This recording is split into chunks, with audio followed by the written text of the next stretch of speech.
Good day there, Ottawa History people, and welcome back to the Ottawa History Hub podcast. Over the past two episodes, we've seen two aspects of French colonialism in New France. The first was the chaotic explorations of Étienne Brûlé, and the second was the more organized statecraft of Samuel de Champlain. In this episode, we're going to look at the missionaries who tended the flock of settlers and who went out to convert the indigenous, fishing for souls instead of cod, hunting for hearts instead of furs, and defending the faith instead of the trading post. This is a history podcast, and I'll be talking about religious groups and what they said and did, and how they affected the world around them and were in turn affected by the world. This is not a theology podcast, where the distinction between Franciscans and Jesuits merits a lot of attention. While I was apparently baptized Roman Catholic, I was obviously very young at the time and have no memory of the event. I cannot recollect, yes, that is a pun, the last time that I went to a church for a purpose that was not a wedding, a funeral, or to marvel at the beauty of the architecture.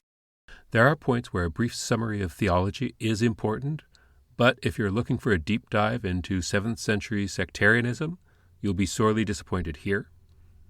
Brief summaries of something that is very important to some people will rarely satisfy all people, so allow me to extend my preemptive apologies for being flippant. Missionaries were, in many ways, the first European sociologists, anthropologists, and ethnographers of indigenous people, writing down what they observed. This was for the expressed goal of conversion, which is predatory by its nature, but it can be insightful nonetheless. The missionaries wrote about the foods, music, games, sports, family structures, and other cultural attributes of the indigenous communities into which they were proselytizing. Within the French community in outposts, and later towns and cities, they kept records of marriages, births, funerals, and the like, sourcing a lot of the quantitative data that future historians would plumb to answer the question, what was it like back then? For this religious order, the term recollect means to gather, to recollect, rather than to remember something.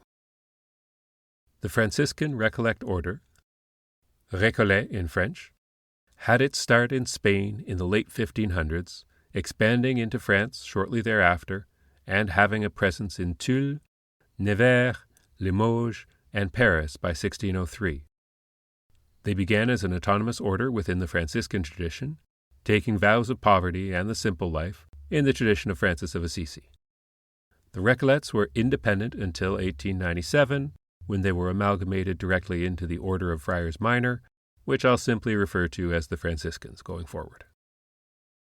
The Franciscans operate to this day and often work with the impoverished and the related areas of poverty alleviation, health, and education. In preparation for Champlain's 1615 voyage back to New France, the decision was made to bring missionaries along. This was not a controversial decision, as the presence of some religious leadership was important for the French crown and the Roman Catholic Church. While not essential to merchants, missionary orders would provide for local education for a growing population and provide intermediaries and explorers to expand the influence of the trading posts. The French wars of religion have been officially over since 1593, but religious violence was still an occasional problem going into the 1620s.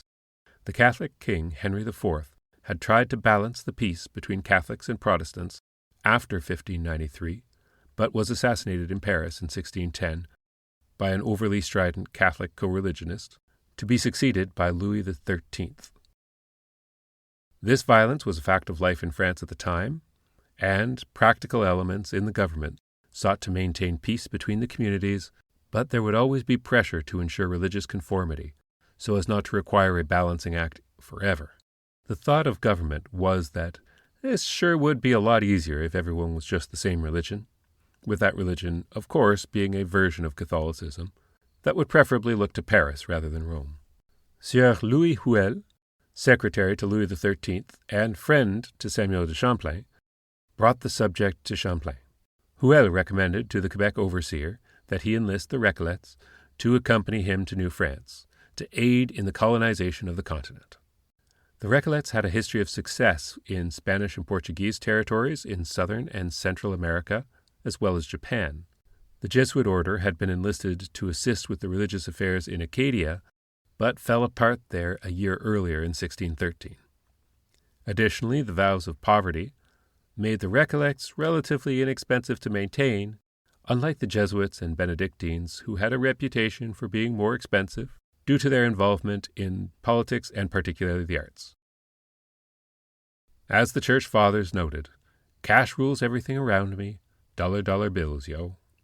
Wait, correction, that was not the Church Fathers, that was apparently the Wu-Tang Clan. My apologies.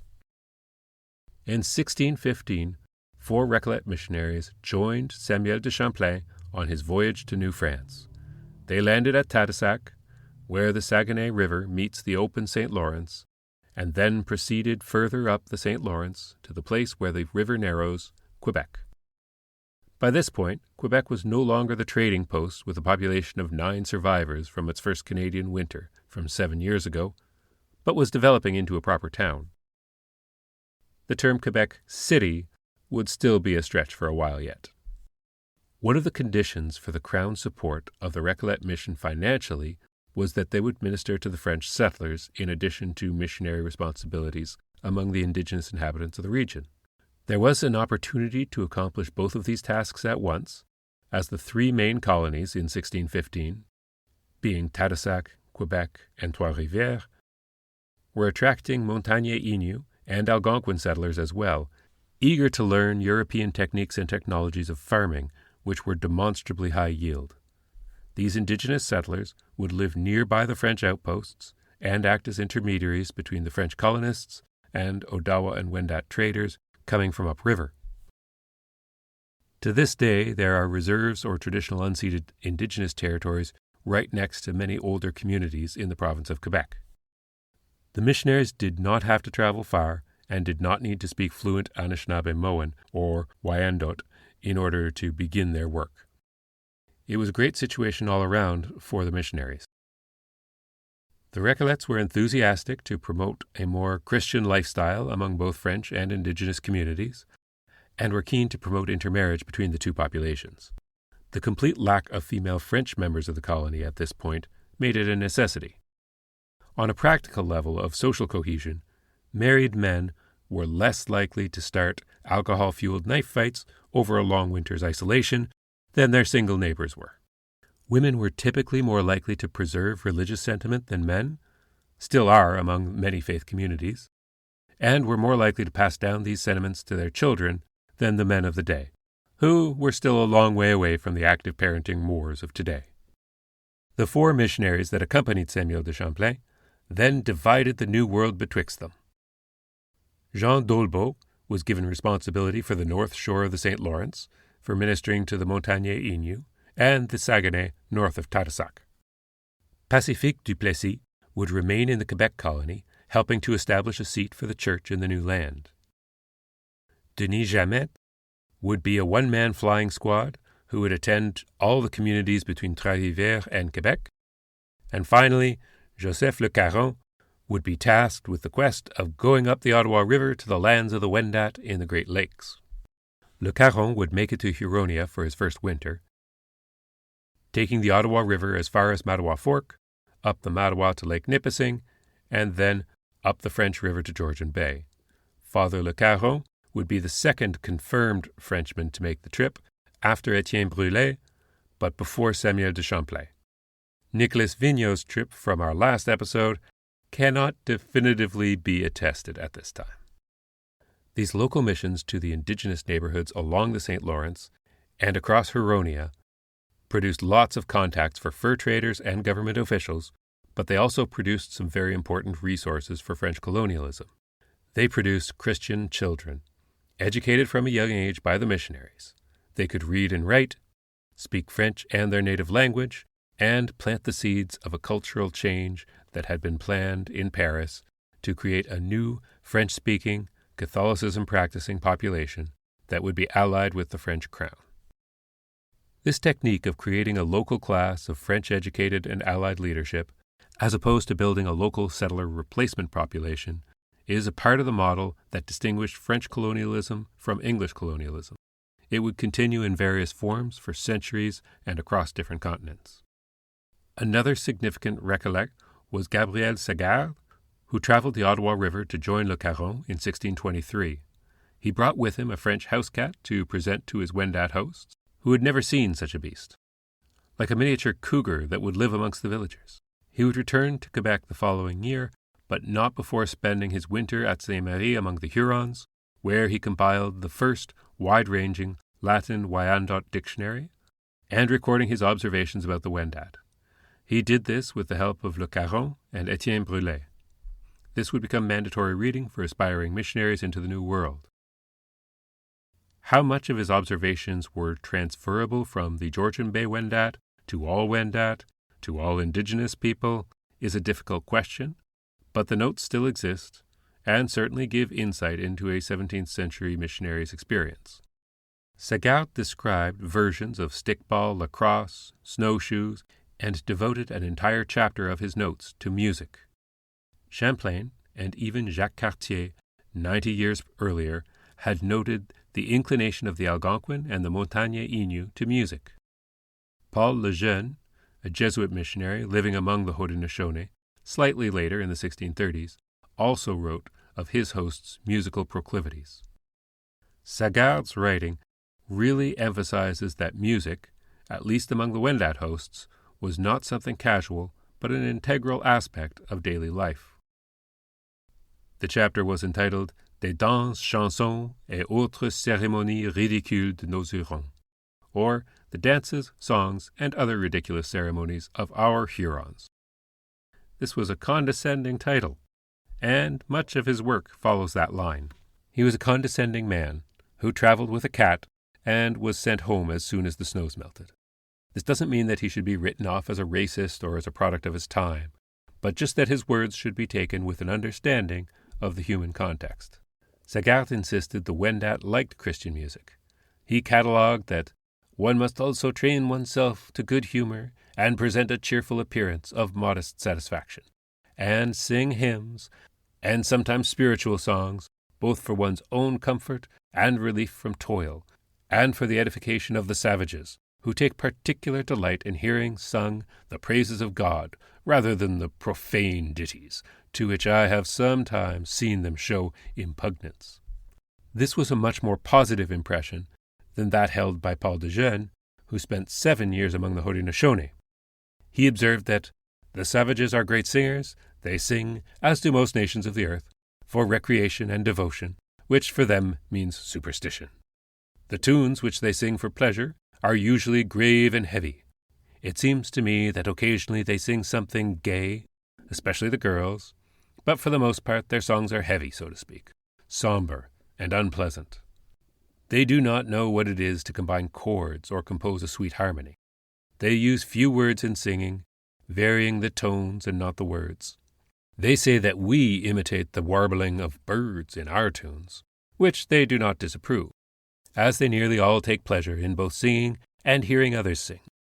And although I told them that I do not understand anything about it, they often invite me to sing some song or prayer. Neither of these men were terribly impressed with indigenous music, and claimed that their indigenous hosts enjoyed European music. This is one of those points in historiography where we have to ask ourselves, how reliable are the witnesses, and how representative are they of the data? Maybe the missionaries were writing to their superiors, telling them what they wanted to hear, that Christian music was making inroads. Maybe the indigenous people who claimed that they liked the singing were really just being polite. Maybe they were great singers creating a musical sensation across the Atlantic.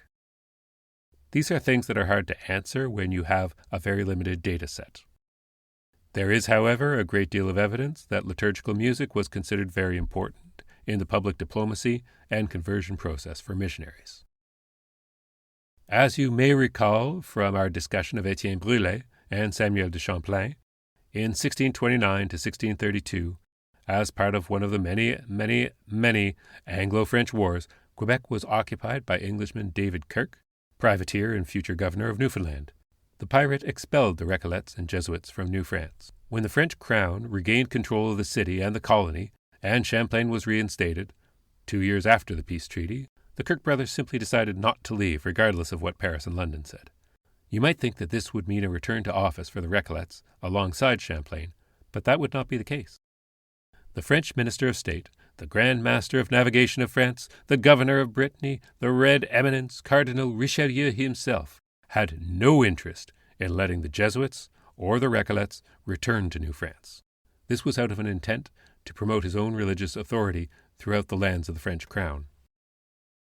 He sent Capuchins, the Franciscan cousins of the Recollects, but denied bills of transit to members of the previous orders. The Recollects went to Pope Alexander VIII, who gave them permission to return to Quebec, but Richelieu still denied them permission to travel. Jesuit and Ursuline nuns were finally allowed in 1640, but not the Recollects. Queen Regent Anne of Austria stepped in to personally vouch for the Recollects in 1643, a year after Richelieu's death, but the government still refused them. The Recollects were not allowed back into Quebec until 1670. By that time, the Jesuits, Capuchins, and Sulpician Fathers enjoyed the roles of establishment clergy. During the Recollect exile, a curious theological decision was made in Paris. Firearms could be traded with indigenous groups that were allies and Catholic, but not neutral or pagan or Protestant. Many Algonquin, apprehensive about their Haudenosaunee neighbors, who were armed by the British and the Dutch, saw then the light of Jesus. Hallelujah, brothers! The Algonquin, dominant on the Ottawa River from Allumette Island to Chaudière Falls, decided to convert and arm. This produced what's called religious syncretism, where there is overlap of religions that are complementary rather than confrontational. The version of Catholicism practiced by many Algonquin bands was a hybrid of French Catholicism and the traditional Midewiwin practices of their ancestors.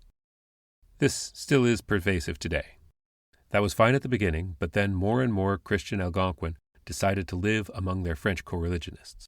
In the case of the Kitchissippirini in particular, many moved to Trois-Rivières. This represents more than a loss of numbers within the community. Those that were leaving were the more fervent Christians who had the guns. This added to the defensibility of Trois-Rivières and the whole St. Lawrence colony. Great for them. But for the Algonquin living on the border marches of Haudenosaunee territory, they were losing numbers, firearms, and stronger ties to France, whose military dominance since the 1610 Battle of Sorel had kept the peace. Protestant Dutch merchants, based in New Amsterdam and Fort Orange, the future New York and Albany, had begun arming Protestants and even non-Christian Mohawks on the south shores of the upper St. Lawrence at this time, who looked north to the weakening Algonquin, who controlled the lucrative fur trade with green eyes of envy. This would be one of the preconditions that led to the so-called Beaver Wars or the French Iroquois Wars. After the Recollects returned, despite their diminished status, they continued to play a role among the explorers, traders, and the daily life of people in New France. Recollects accompanied La Salle when he set out and explored the upper Mississippi headwaters. This lasted until 1759, when Quebec fell to the English, and the Catholic religious orders were banned entry, but not expelled. The last of the New France Recollects, Father Louis Demers, died in 1813 after having moved from Quebec to Montreal. In Ottawa today there aren't any Recollet-specific sites, as they've been assumed into the Franciscans, who certainly do exist here in Ottawa. You can find the St. Francis of Assisi Church in Hintonburg, an active church with a French language service. The Assumption of the Blessed Virgin Mary Church in Vanier, a traditionally French and Catholic working-class neighborhood, now home to many immigrants, refugees, and blue-collar residents. The Franciscans of Canada is headquartered in Montreal, not far from where the last Recollects spent their twilight years. One final shadow cast by the Recollects is that 47% of Indigenous Canadians practice some version of Christianity, though that number has been dropping in every census year for several decades. For comparison, 53% of all Canadians identify as Christian. In Ontario, 52% of Indigenous people, also the general provincial average, identify as Christian, and 26% as Roman Catholic. Census data can be problematic because many of them would be syncretically Christian, also practicing traditional religious practices, which is very common among many Indigenous people the world over. The legacy of the Recollet missionaries is demonstrated by the fact that a very significant portion of modern-day Anishinaabe, Algonquin, Kitchissippirini will all find themselves in a Catholic or at least Christian, pew on any given Sunday. Thank you for listening. This is the 4th episode in a series to lay the groundwork for the players involved in the Beaver Wars. That is a big topic for the region, and it's going to be our first 2-part episode. As this is a new project, please take a moment to give us a 5-star review on whatever podcatcher you use, and preferably write a short review. This helps the algorithm to promote the podcast, which is so essential as I start out. I really appreciate it. You can send me an email at ottawahistoryhub@gmail.com, follow me on Facebook at Ottawa History Hub, or X Twitter at OttHistoryHub, that's OTTHISTORYHUB. Please visit our website at ottawahistoryhub.com. Take care, everybody. Advance, Ottawa, en avance!